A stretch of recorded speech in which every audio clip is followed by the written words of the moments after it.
এক ছিল রাজ্য যার নাম ছিল এলডোরিয়া। সেই রাজ্য ছিল জাদু এবং বিস্ময়ে ভরা, যেখানে সবুজ বন, স্ফটিকের মতো পরিষ্কার নদী এবং রঙিন প্রান্তর ছিল। কিন্তু রহস্যময় নীল পর্বতমালার গভীরে লুকিয়ে ছিল কিলার গুহা, যার সম্পর্কে শুধু কাহিনীতেই শোনা যেত।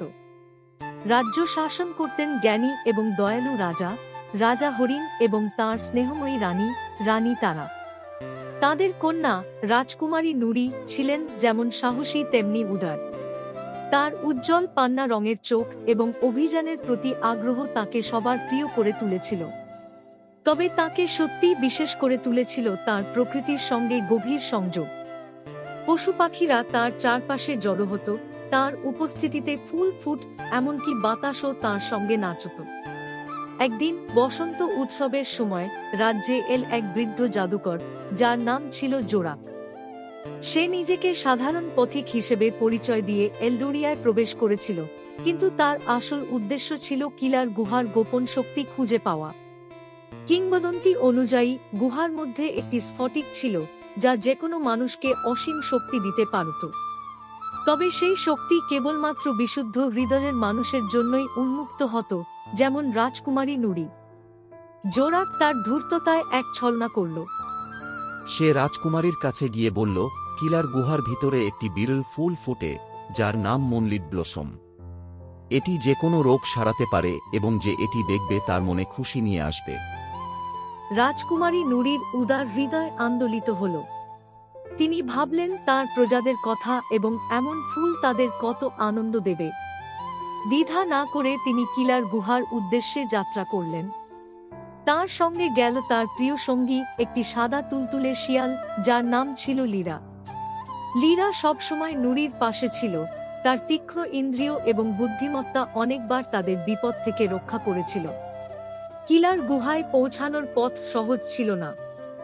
নুরি এবং লীরা মায়াময়ী বন পেরিয়ে গেল, কথা বলা মাছের নদী অতিক্রম করল এবং প্রাচীন ভাষায় কথা বলা ঈগলের পাহাড় ডিঙাল। পথে তারা একটি আটকে পড়া হরিণকে সাহায্য করেছিল, যে তাদের একটি জাদুকরি পাতা দিল, যা অন্ধকার পথ আলোকিত করতে পারত। গুহার প্রবেশমুখে ঠান্ডা বাতাস বয়ে যাচ্ছিল। গুহার মুখ মেঘে ঢাকা এবং অদ্ভুত প্রতিধ্বনি শোনা যাচ্ছিল। কিন্তু রাজকুমারী নুরির দৃঢ়তা কমল না। জলজল করা পাতাটি হাতে ধরে তিনি অন্ধকারে পা বাড়ালেন। গুহার ভিতরে চারপাশ জীবন্ত হয়ে উঠল। ছায়াগুলি নড়ছিল, বাতাসে ফিসফিস শব্দ ভাসছিল।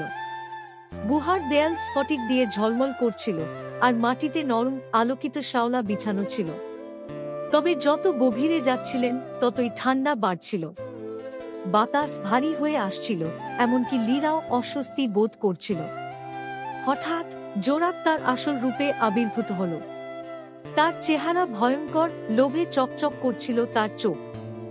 তোমার জন্যই আমি এখানে পৌঁছেছি, রাজকুমারী, সে ফোঁস ফোঁস করে বলল। এখন আমি স্ফটিকের শক্তি লাভ করব। কিন্তু রাজকুমারী নুরি অবিচল থাকলেন। স্ফটিকের শক্তি অপদার্থদের জন্য নয়, তিনি বললেন। তার কণ্ঠস্বর গুহায় প্রতিধ্বনিত হল। এটি শুধু বিশুদ্ধ হৃদয়ের মানুষের জন্য। ম্যাজিকের যুদ্ধ শুরু হল। জোরাক অন্ধকার ছায়া তৈরি করল, কিন্তু নুরির আলো, তার উদারতা এবং সাহসের শক্তিতে সেই অন্ধকারকে দূর করল। লীরা চারদিকে ঘুরছিল, জোরাককে বিভ্রান্ত করছিল এবং তার পোশাক ছিঁড়ছিল। অবশেষে যখন নুরির আলো আরো উজ্জ্বল হল, গুহার স্ফটিকটি প্রতিক্রিয়া জানাল। এটি বাতাসে ভাসল, হাজার তারার আলো ছড়াল। স্ফটিকের আলো জোরাককে ঘিরে ফেলল এবং একটি শেষ ভয়ঙ্কর চিৎকার করে সে অদৃশ্য হয়ে গেল, তার অন্ধকার আলোর মধ্যে মিলিয়ে গেল। গুহাটি, যা আগে ঠান্ডা এবং ভীতিকর ছিল, এখন উষ্ণ এবং মৃদু আলোতে ভরে উঠল। মুনলিট ব্লসম চারদিকে ফুটল, এর পাপড়িগুলি মুক্তোর মতো ঝকঝক করছিল। রাজকুমারী নুরি একটি ব্লসম আলতো করে তুললেন, আর তখনই গুহাটি যেন স্বস্তির নিঃশ্বাস ফেলল। তিনি এবং লীরা এলডোরিয়ায় ফিরে এলেন, যেখানে প্রজারা তাদের বীরের মতো স্বাগত জানান। মুনলিট ব্লসম রাজ্যে আনন্দ এবং আরোগ্য নিয়ে এল, এবং রাজকুমারী নুরির কাহিনী প্রজন্মের পর প্রজন্ম ধরে বাচ্চাদের বলা হতে লাগল। এভাবেই জাদুর রাজ্য এলডোরিয়ায় ভালোবাসা অন্ধকারের ওপর জয়ী হল এবং কিলার গুহা এবং রাজকুমারী নুরির গল্প সবার মনে থেকে গেল, একটি শিক্ষণীয় গল্প যা বলে যে সত্যিকারের শক্তি থাকে একটি বিশুদ্ধ এবং দয়ালু হৃদয়ে।